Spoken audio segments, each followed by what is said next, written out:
For a long time, Dead Island 2 was considered vaporware. Announced in 2014, it suffered numerous delays and changing developers, going from Yager Development to Sumo Digital and finally landing with Dambuster Studios, Deep Silver's internal developer. Nevertheless, following its re-reveal last year, Dead Island 2 is on the path to finally releasing for Xbox One, Xbox Series X and S, PS4, PS5, and PC. It went gold last month and has been pushed forward from its April 28th release date to April 21st. With its recent extended gameplay video showcasing all the bloody mayhem that fans can look forward to, let's check out 10 new things that you should know before the game's release. All 6 players and their abilities. Dead Island 2 presents 6 playable characters, the Slayers, with unique abilities called innate skills. Jacob is about critical hits, with Feral granting minor damage increase which keeps stacking with continuous hits, and critical gains increasing critical damage when stamina is low. Critical hits also regenerate stamina, which is nice. Danny regains health by killing multiple zombies with Bloodlust, while Thunderstruck dishes out explosions with heavy attacks.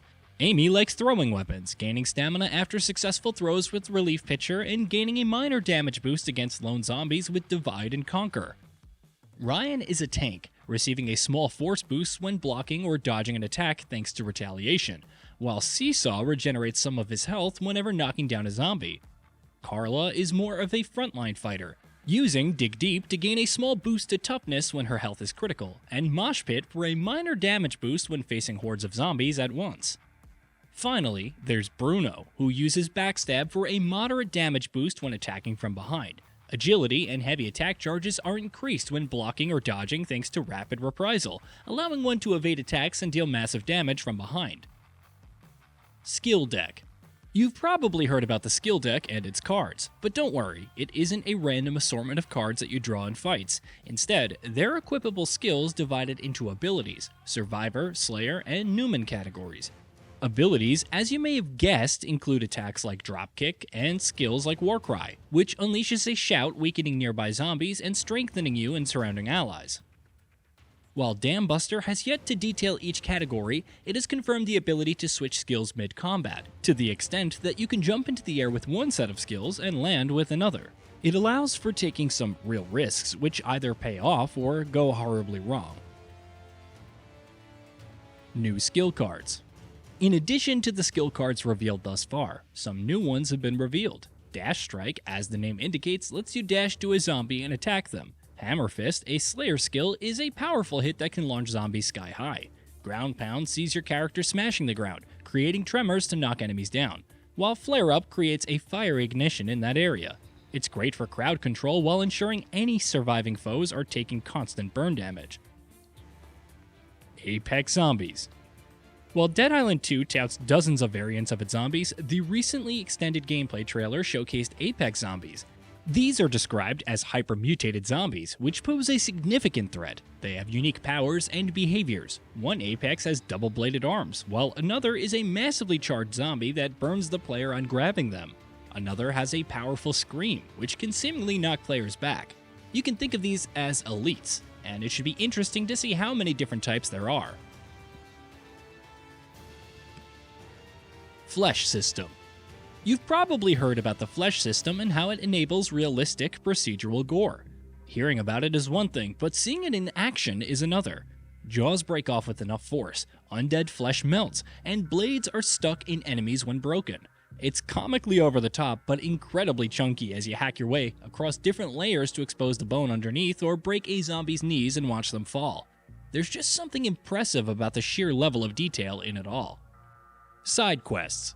Though Dead Island 2 isn't an open world game, there is a lot to uncover by exploring, like stashes and side quests. Side quests could range from discovering an intercom with someone asking you to help to wandering into a bleary rockstar's property and closing the gates while fighting off the undead to gain access to his house. While they're likely rewarding, these are diversions, so it should be possible to beeline to your next destination without getting sidetracked. Melee weapon types.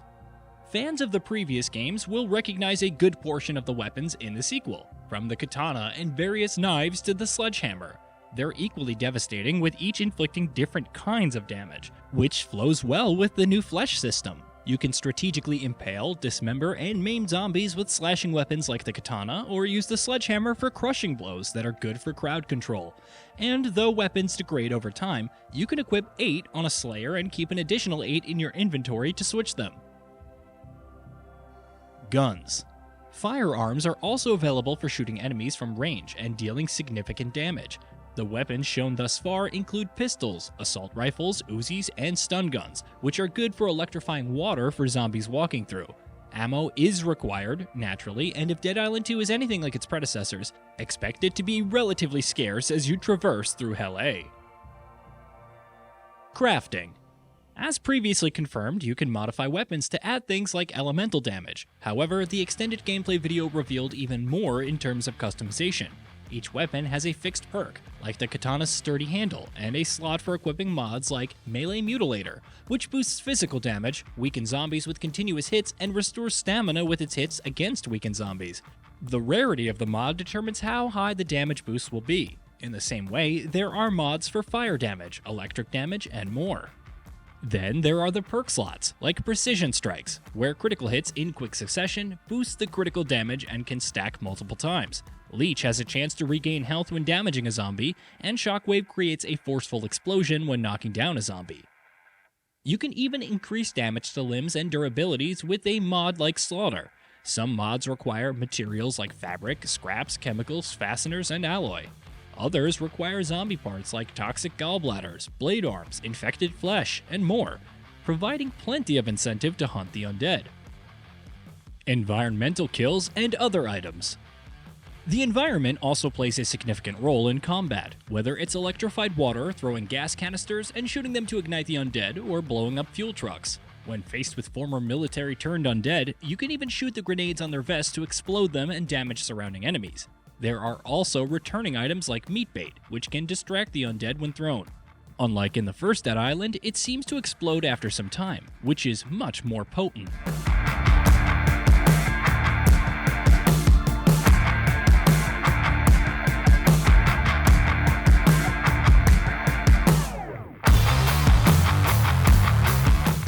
Hey, did you know that we at GamingBolt upload new videos every day? Stick around, drop a like, subscribe, and hit that bell, and let us know what kind of content you'd like to see in the future with a comment below.